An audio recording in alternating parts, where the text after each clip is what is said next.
What did you want to get out of today, Chris? And kind of, what did you like your performance? Were you pleased with your performance? Just what are you looking to get out today specifically? Yeah, no doubt. So I just really wanted to capitalize off the performance that I had in Indy.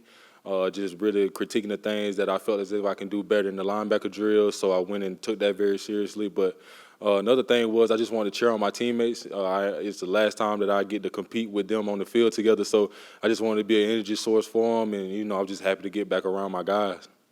What are those draft night plans going to look like for you, and what are you going to be doing throughout the course of that day? Just spending time with family, just spending time with the people who helped me get to where I am today. My plans are to just do my draft thing back in my hometown, just get around them and, just cherish this moment with them. This is something that I worked pretty hard for. This is something that my parents and my family members have sacrificed a lot for. So, just get around them and we all take in the moment together. What have the pre-draft visits been like? Who all have you talked to, and where do you plan to go? Man, so over the span, to sum it up for you, I talked to really all 32 teams. I feel as if I left a good impression with them about me as a person, where I stand, but also as a football player. Also, those meetings, man, they really just get to know each other. Kind of like I compare it to kind of like high school recruiting a little bit.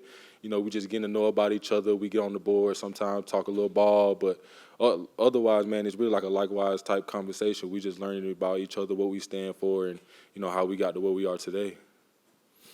You talked about it a little bit just a second ago, but how has it felt just being in this building, being in this town these last couple weeks leading up to the draft?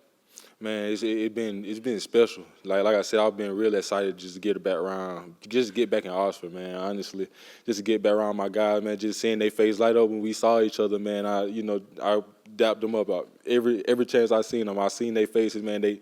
We all got happy and excited for each other, and for them guys to be out there and supportive the way that they were today, even though they weren't doing any drills, just for them to come out and be a great support system shows a lot about the bond that we have with each other. So, man, it was great to get back around them.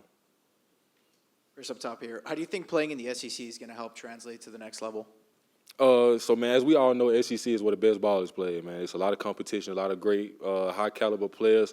I feel as if the SEC prepared me for, how to respond in times of adversity, but also, perfecting my craft, staying on top of the little things. That's what's going to help put me over the edge once I get to the next level. That's something that the SEC does a great job with preparing you for. Like I said, these guys are, they're great football players as well. They have a lot of things in their tool belt, so it's best that I, reach into mine and invest in it, and really critique the small things to get better at those things. It's a pretty historic draft process for Ole Miss specifically. So many guys who could go in the first 2 days. What has it been like to be a part of that and to see Princely and Jared and Jackson, the momentum they've gained since the season was over, and kind of doing it together, right, as potentially a bunch of first couple round picks? Man, it was great. It was great to watch them compete today as well. Dart threw some amazing balls today. Trey Harris and those guys, Jordan Watkins and Ulysses and Henry Parrish, all those guys who was on the offensive side of the ball, they had great route running. Everything was crisp. Like I was just telling JJ on the field, man, it's like we all came in here with the same goal, like with the same intensity. We all just wanted to get better as a whole, but as well as put on a great showcase for the scouts that what we stand for and what we put on display for each and every play. When you get drafted, or if you are drafted soon, but what would be your message to teams on why they should draft you, and what kind of person are they getting when they select you? So on the field, man, you're going to get somebody who's a field general, somebody who's going to give 100% each and every play and expect that out of his teammates. But you also going to get somebody who plays fast and physical. You're going to get somebody who plays the game with a lot of passion, somebody who doesn't take the game lightly, somebody who really, cherishes the game of football, and each and every player is going to go out there and go all out against the wall. Off the field, you're going to get somebody who puts on a great face for the franchise, somebody who's not afraid to give back. That's something that I pride myself on. But as well as, getting out and showing the fans that their support matters and that it doesn't go unnoticed.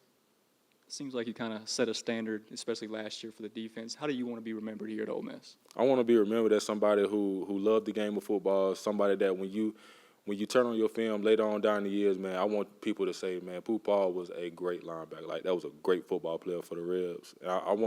But I also want people to remember me as a great person. I try to put on display each and every day that, first thing first, I'm not afraid, to talk about my Lord and Savior. I wouldn't be here without him. So I want people to know that I'm a God-fearing man, But on the football field, man, it got crazy. So I just want people to remember me that way. All right, so speaking of being a great linebacker, if I'm not mistaken, you led the team in tackles this past season. When it comes to just how you approach the game, when it comes to how you prepare and everything, is there a particular player that you sort of liken yourself to, or that you study, somebody that you say, you know what, this is the kind of tenacity, or this is the kind of skill that I want to emulate on the field? No doubt. Dre Greenlaw. He just went to the Broncos, but he was at the 49ers. That's somebody that I really compare myself to, somebody that I had been compared to since I was at my previous institute. But somebody who just played, like I said, played the game with a lot of passion. He has high energy. You can see that on the field. You can see that when you're watching him play. Somebody who, doesn't take the game lightly. He's sideline to sideline type of player. He's always around the ball, has a nose for the football, whether that's creating turnovers or just stopping plays at the line of scrimmage, or, just making those chase down impact plays. That's somebody that I really watch. Another player was Patrick Queen. He's somebody who I really like, too. He's somebody, similar in an aspect with Greenlaw, but I see him more as like a Mike backer, in my opinion, somebody who, not afraid to get those guys lined up, not afraid to chew you out, but also there to support you, he's the first person there to congratulate you when you do something good, but he's also there to tell you when you do something wrong as well. Another linebacker, which is somebody that I grew up with, Quay Walker from Green Bay. And the reason I say that, even when I was in high school, he was one of the guys that I went to, and I wanted to, because he was getting a lot of interest. He was a 5-star linebacker at the time, so I wanted to understand what did he do on his free time, how does he play the game, and what is his thought process. And even going into this process of entering the NFL draft, I reached out to him again, and I asked him, what do you think? And he was very confident in me and told me to just keep doing what I've been doing. So that's another guy. He plays with a lot of flexibility. He's kind of a longer dude, but he has great speed. He shed blocks with physicality. He knows how to diagnose plays. You mentioned your faith. How does your faith help you be a better football player and a better teammate?